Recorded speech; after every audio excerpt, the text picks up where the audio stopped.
आज हम स्वतंत्रता मतलब आज़ादी जी। इस पर थोड़ी गहराई से बात करेंगे। हम्म। अक्सर हम सोचते हैं ये बस एक अधिकार है, पॉलिटिक्स की बात है, हाँ, बिल्कुल। लेकिन ये एक बहुत गहरा इंसानी एहसास भी है है ना। और कभी-कभी तो बोझ जैसा भी लग सकता है। सही कहा, बोझ।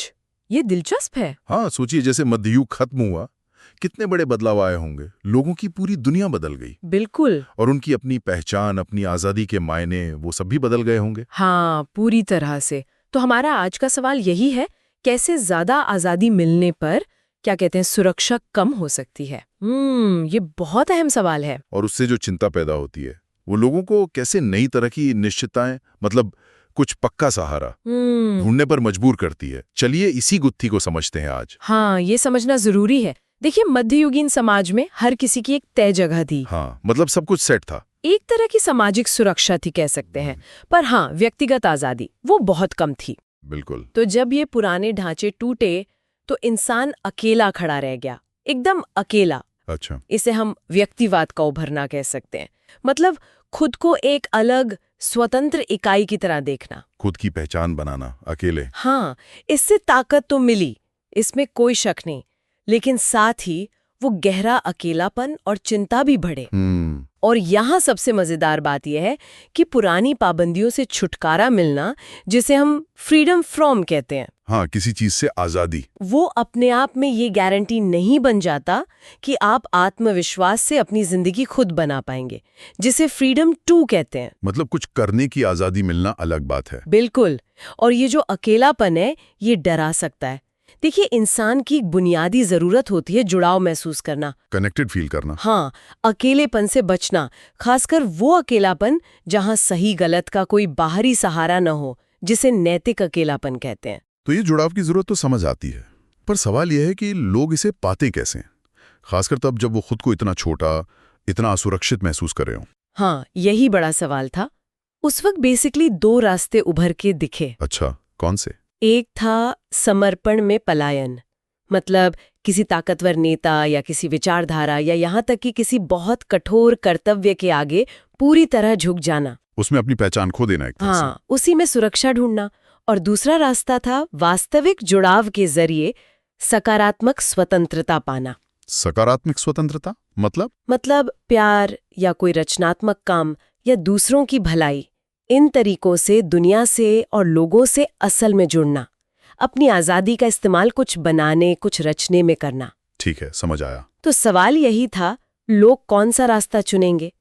और अक्सर उस समय के जो सामाजिक और आर्थिक हालात थे, उन्होंने इसमें बड़ी भूमिका निभाई।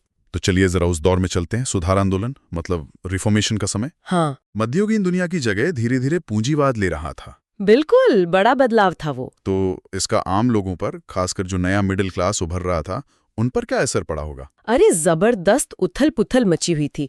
सोचिए, जो पुरानी सामाजिक सुरक्षा थी वो खत्म हो रही थी। हाँ, वो तय जगह चली गई। बाजार में गलाकाट मुकाबला शुरू हो गया, कुछ लोगों का कब्जा मतलब मोनोपोलीज बढ़ने लगी, और बाजार का कोई भरोसा नहीं रहा, आज ऊपर कल नीचे। अनिश्चितता बहुत बढ़ गई होगी। बहुत ज्यादा। नतीजा, लोगों में भारी असुरक्षा, लाचारी का एहसास, चिंता, और जो अमीर और ताकतवर थे उनके लिए मन में एक तरह का गुस्सा, आक्रोश पनपने लगा।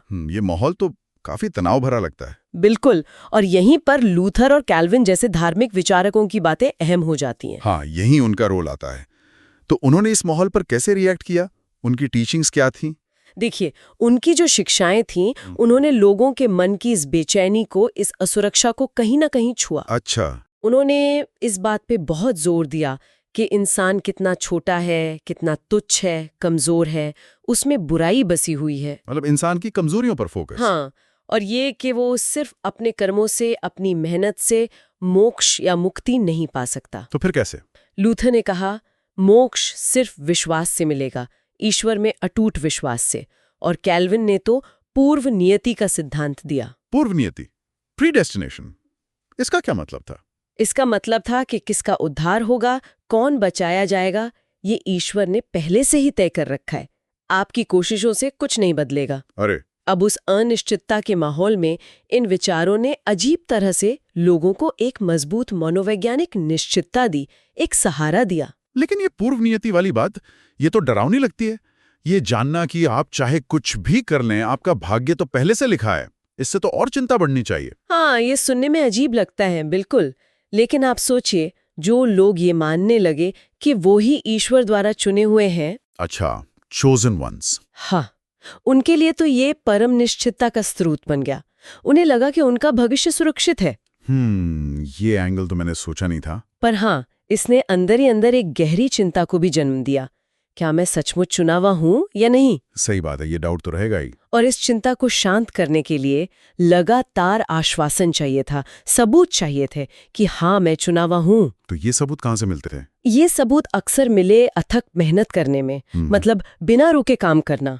अच्छा, हार्ड वर्क। हाँ, और नैतिक रूप से एकदम कठोर जीवन जीने में, कोई ढिलाई नहीं। और दुनिया में सफलता हासिल करने में, पैसा कमाना, इज्जत पाना। तो मतलब सांसारिक सफलता को ईश्वर की कृपा का संकेत माना गया। बिल्कुल। इन चीजों को चुने जाने के संकेत या निशानी के तौर पर देखा जाने लगा। और अगर हम इसे थोड़ी बड़ी तस्वीर में देखें, तो यही मानसिकता थी जिसने शुरुआती पूंजीवाद में कड़ी मेहनत और पैसे बचाने, मतलब मिथ्याव्ययता की संस्कृति को बहुत बढ़ावा दिया। अच्छा, तो ये सब जुड़ा हुआ है। तो मतलब ये हुआ कि जो नई आज़ादी मिली, उसने पहले चिंता पैदा की। हाँ, और फिर उस चिंता से निपटने के जो धार्मिक रास्ते निकले, हाँ, उनमें एक तरह का समर्पण था ईश्वर की इच्छा या पूर्व निर्धारित भाग्य के आगे। बिल्कुल, और साथ ही एक तरह की जुनूनी बाध्यकारी मेहनत शामिल थी। एकदम सही।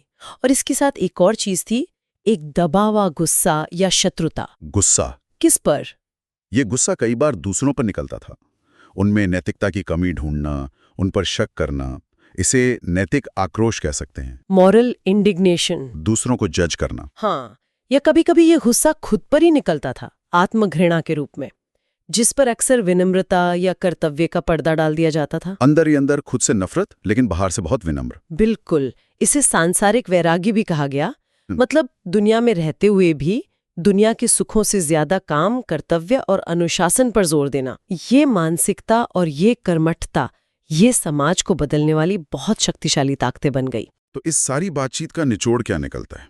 मतलब ऐसा लगता है कि व्यक्तिगत स्वतंत्रता पाने का जो सफर है, वो हमेशा उसके डर के साथ जुड़ा रहता है। हाँ, ये एक तरह का विरोधाभास है। और ये डर, ये चिंता लोगों को या तो किसी चीज के आगे पूरी तरह झुक जाने, मतलब समर्पण करने, या फिर किसी न किसी तरह की अथक कोशिश, एक जुनूनी मेहनत में लग जाने की तरफ धकेलता है। बिल्कुल सही कहा। और ये हमें आज के बारे में सोचने पर भी मजबूर करता है ना? हाँ, कैसे? कि जब हम आज की दुनिया में इतनी सारी चॉइसेस और अनिश्चितताओं के बीच कभी अभिभूत महसूस करते हैं, मतलब ओवरवेल्म्ड या अनिश्चित महसूस करते हैं, हाँ, जो अक्सर होता है। तो हम किस तरह की निश्चितता या सुरक्षा की तलाश में निकलते हैं? हम किन चीजों या किन लोगों में वो सहारा ढूंढते हैं? और उस सुरक्षा को पाने के लिए हम अनजाने में कौन सी कीमत चुका रहे होते हैं, कौन सी आज़ादी खो रहे होते हैं? ठीक है, तो आगे बढ़ते हुए आज हम जरा इस बात पर गौर कर रहे हैं कि आजकल की दुनिया में, मतलब आधुनिक समाज में, ये जो आज़ादी है, इसके असल मायने क्या हैं और इसके पहलू क्या-क्या हैं? हाँ, ये बहुत दिलचस्प है क्योंकि इसमें ना एक तरह का विरोधाभास है।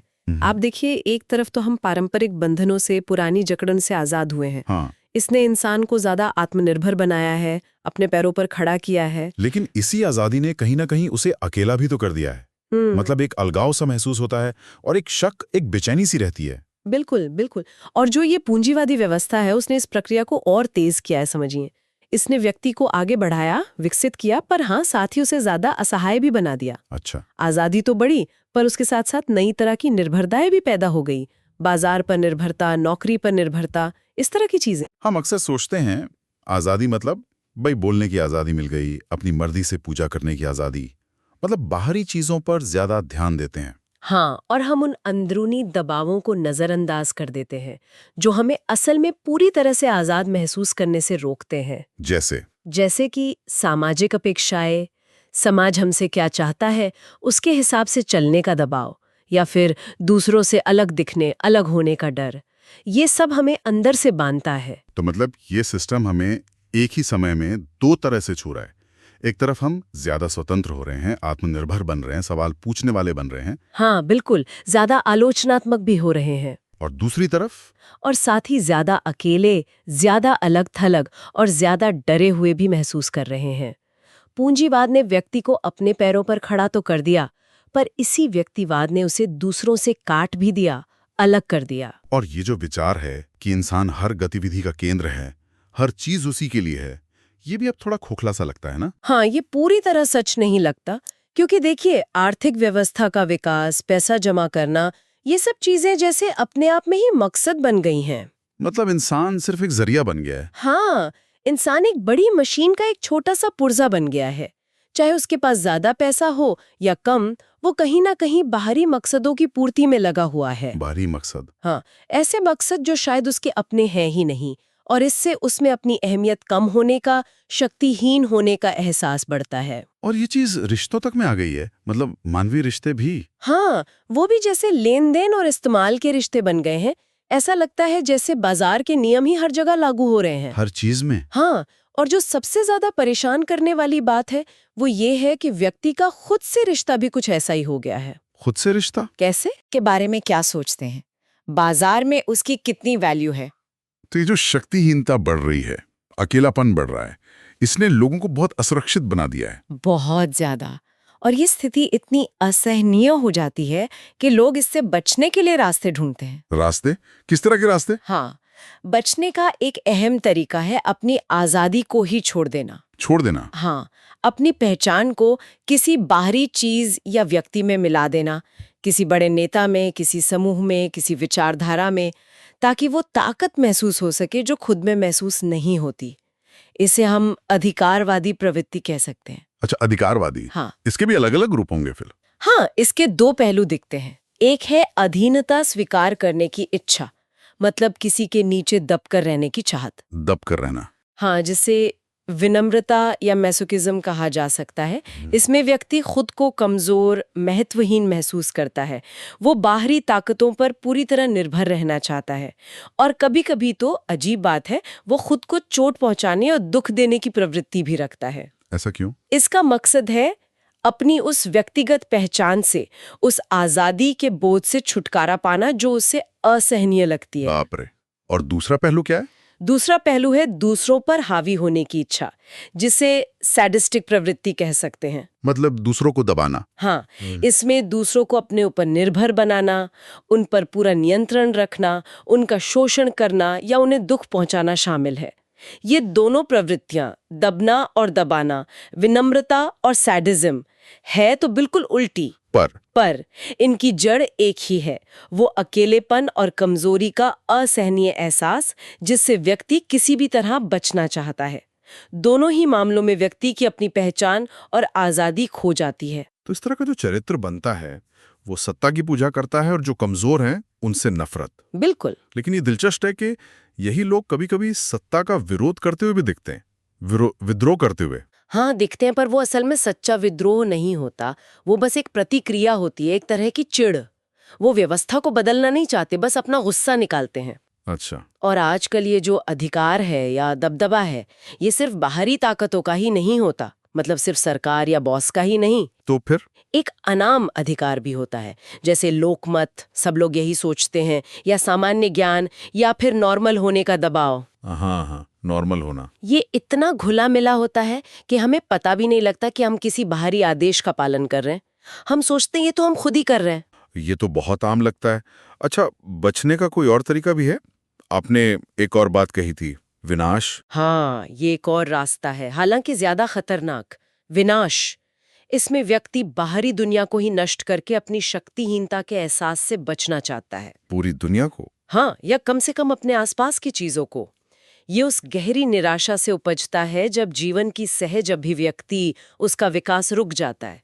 जब जिंदगी कुंठित हो जाती है तो वो दबी हुई ऊर्जा विनाश की तरफ मुड़ जाती है। और शायद जो सबसे आम तरीका है आजकल वो है अनुरूपता, मतलब कन्फॉर्मिटी। बिल्कुल, ये शायद सबसे ज्यादा देखने को मिलता है। इसमें व्यक्ति अपनी असली पहचान, अपनी पसंद नापसंद, अपनी सोच सब खो देता है। और क्या बन जाता है? और समाज द्वारा दिए गए व्यक्तित्व के सांचे को पूरी तरह अपना लेता है। वो वैसा ही बन जाता है जैसा सब है और जैसा सब उससे उम्मीद करते हैं, भीड़ का हिस्सा। तो क्या इसका मतलब ये हुआ कि हमारे जो विचार हैं हमारी भावनाएं हैं, हमारी इच्छाएं, वो अक्सर हमारी अपनी होती ही नहीं। हाँ, बहुत बार ऐसा होता है। हम सोचते हैं कि हम सोच रहे हैं या महसूस कर रहे हैं या हम कुछ चाह रहे हैं, लेकिन असल में वो विचार या भावना बाहर से डाली गई होती है। इन्हें नकली या प्सूडो कृत्य कहा जा सकता है। नकली। हाँ, हम अनजाने में दूसरों की राय को अपना मान लेते हैं या समाज में जो भावनाएं स्वीकार्य हैं, बस उन्हीं को अपनी असली भावना समझ बैठते हैं। इसका कोई उदाहरण? जैसे आप किसी पार्टी में हो और अंदर से शायद चिंतित हो या गुस्से में हो, पर आप जबरदस्ती खुश दिखते हैं, हंसते बोलते हैं क्योंकि माहौल वैसा है। हाँ, ये तो होता है। ठीक वैसे ही इस तरह धीरे धीरे क्या होता है कि जो असली स्व है, जो आपकी ओरिजिनल सेल्फ है, उसकी जगह एक नकली स्व, एक सूडो सेल्फ ले लेता है। ये नकली स्व बस समाज की उम्मीदों के हिसाब से भूमिका निभाता है। और इसका नतीजा ये है कि व्यक्ति अपनी पहचान खो देता है।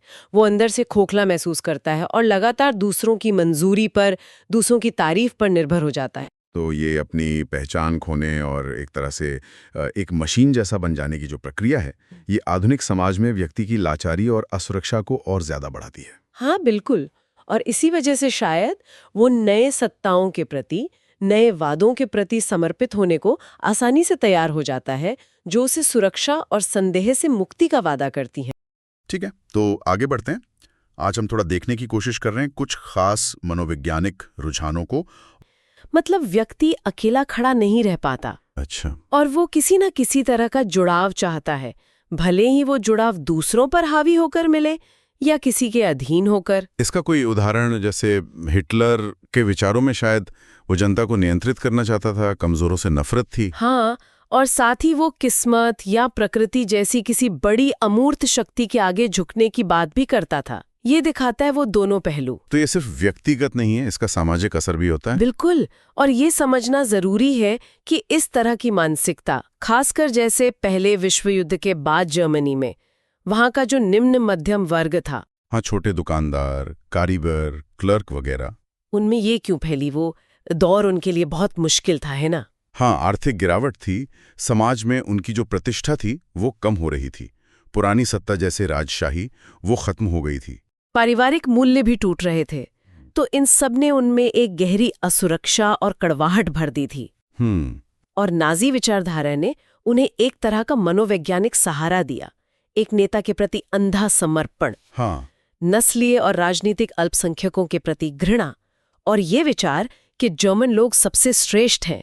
इन सब ने उनकी जो दबी हुई भावनाएं थीं, जो भड़ास थी, उससे एक दिशा दी। तो उन्हें लगा कि वो फिर से किसी बड़े समूह का हिस्सा हैं, शक्तिशाली महसूस कर रहे हैं। बिल्कुल। भले ही उनकी असल आर्थिक स्थिति और खराब होती जा रही थी, ये चीज उनकी भावनात्मक जरूरतें पूरी कर रही थी। ये तो काफी गंभीर बात है। चलिए अब जरा आज के समय में आते हैं, आधुनिक लोकतंत्रों की बात करते हैं। हम मानते हैं कि हम आजाद हैं, अपने विचार रख सकते हैं, पर क्या हम वाकई उतने स्वतंत्र हैं जितना हम सोचते हैं? यह एक बहुत महत्वपूर्ण सवाल है, क्योंकि अक्सर हम किसी बाहरी तानाशाह के दबाव में नहीं, बल्कि अनजाने में आम राय क्या है, या लोग क्या कहेंगे, या ट्रेंड क्या चल रहा है, अच्छा, इन अनाम सत्ताओं के हिसाब से ढल जाते हैं। हमारी संस्कृति भी कई बार सच्ची स्वाभाविक भावनाओं को दबाना सिखाती है। जैसे गुस्सा या उदासी को दिखाना अच्छा नहीं माना जाता। हाँ, और नकली भावनाओं को बढ़ावा मिलता है, जैसे हर वक्त मुस्कुराते रहना, पॉजिटिव दिखना। और सोचने के तरीके पर भी असर पड़ता है। बिल्कुल।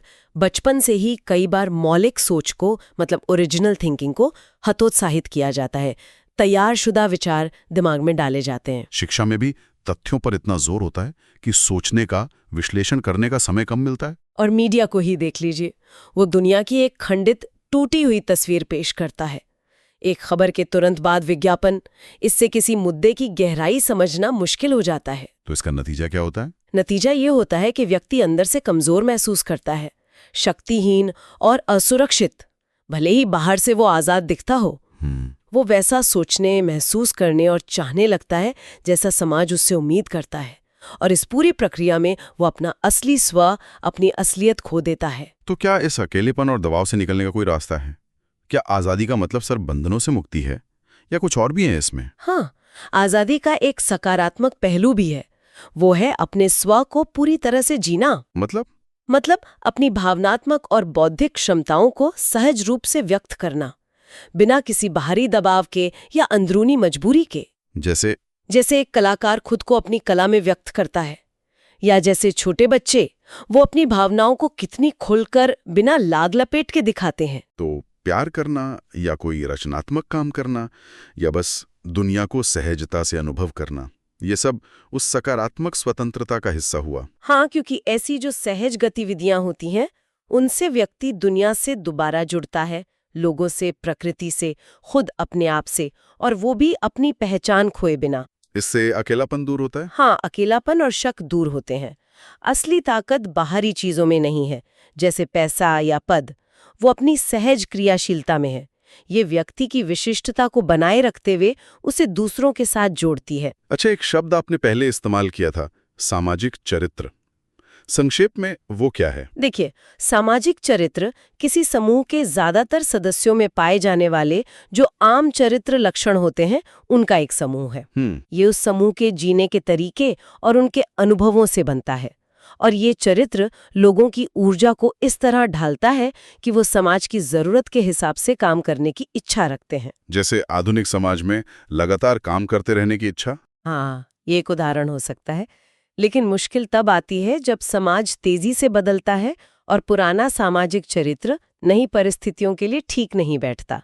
तब तनाव पैदा हो सकता है। तो आज की चर्चा का सार देखें तो हमने समझा कि कैसे शक्तिहीनता की भावना लोगों को अधीनता या प्रभुत्व की ओर धकेल सकती है। हाँ, और कैसे नाजीवाद जैसी विचारधाराओं ने इन्हीं भावनाओं का इस्तेमाल किया। और आधुनिक लोकतंत्रों में भी बाहरी आजादी के बावजूद कैसे अनुरूपता, मतलब कंफर्मिटी, असली व्यक्तित्व को दबा सकती है। और हमने सकारात्मक स्वतंत्रता की बात की, अपनी सहजता और रचनात्मकता के जरिए खुद को पूरी तरह जीना, जो शायद अकेलेपन का असली समाधान हो सकता है। साथ ही सामाजिक चरित्र की अवधारणा को समझा जो व्यक्ति और समाज को जोड़ती है। उम्मीद है ये चर्चा सुनने वालों के लिए उपयोगी रही होगी। वे इस बारे में क्या सोचते हैं और हम अपनी इस व्याख्या को कैसे बेहतर बना सकते हैं, इस पर उनकी प्रतिक्रिया जानना चाहेंगे। और एक सवाल शायद सोचने के लिए छोड़ सकते हैं, क्या आज के दौर में जहां जानकारी इतनी ज्यादा है, हम सच में ज्यादा स्वतंत्र सोच रहे हैं या अनुरूपता के नए, ज्यादा महीन तरीके आ गए हैं?